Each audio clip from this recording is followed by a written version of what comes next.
মাদারীপুর সদর উপজেলার পাঁচখোলা ইউনিয়নের দুটি সড়কের প্রায় ৫ কিলোমিটার কাঁচা। বর্ষা এলেই এই পথ হয়ে ওঠে মরণ ফাঁদ। সামান্য বৃষ্টিতেই কাদা আর পানিতে একাকার হয়ে যায় পুরো রাস্তা। স্থানীয় সরকার প্রকৌশল অধিদপ্তর জানিয়েছে, খুব শীঘ্রই সড়কটি মেরামতের উদ্যোগ নেওয়া হবে।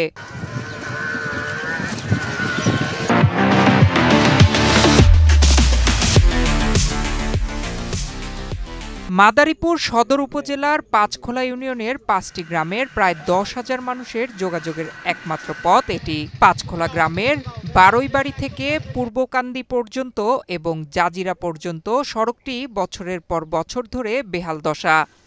জরুরি প্রয়োজনে অ্যাম্বুলেন্স বা অন্য কোনো যানবাহন তো দূরের কথা, পায়ে হেঁটে চলাই দায়। সবচেয়ে বেশি বিপদে পড়েন স্কুল কলেজের শিক্ষার্থী, অসুস্থ রোগী আর গর্ভবতী নারীরা। অনেক সময় হাসপাতালে পৌঁছানোর আগেই ঘটে যায় বিপত্তি। এই বাটার কারণে রাস্তার বেহাল অবস্থা, মানে যাতায়াতের জন্য কোনো সুবিধা নাই। এই বাটার বড় বড় ট্রাক ডুইগা আমগর রাস্তার বেহাল অবস্থা। এই রাস্তাটা শেষ করে ফেলছে, আমাদের স্কুলে যাইতে কষ্ট হয়।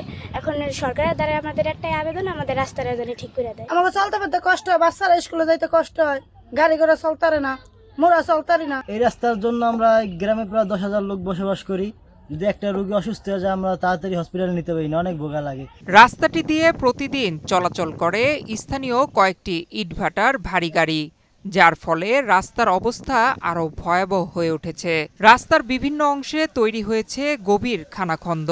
এতে পরিস্থিতি আরও ভয়াবহ আকার ধারণ করেছে। বৃষ্টি হলে প্রচুর পরিমাণ কাদা হয়। আমাদের আমরা যে বাজার করে খাবো, আমাদের সেই ব্যবস্থাও যাওয়ার নাই, খুবই কষ্ট হয়।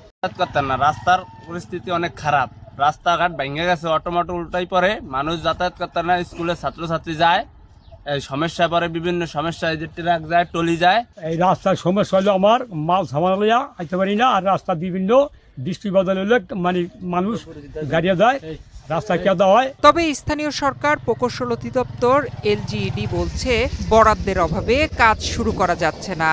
বরাদ্দ পেলেই নতুন করে সড়ক নির্মাণের উদ্যোগ নেওয়া হবে। এই রাস্তাটি স্থানীয় লোকের চাহিদা প্রচুর এবং রাস্তাটি যথেষ্ট জনগুরুত্বপূর্ণ, কিন্তু বর্তমানে আমাদের কোনো ডিবিবিতে কোনো রাস্তা প্রাক্কলন তৈরির মতো কোনো রাস্তা না থাকায়, কোনো অবকাঠামো না থাকার কারণে নতুন কোনো প্রাক্কলন প্রেরণ করতে পারছি না। পরবর্তীতে যখনই নতুন ডিপিপি তৈরি হবে, অগ্রাধিকার ভিত্তিতে এই রাস্তাটি অন্তর্ভুক্ত করা হবে।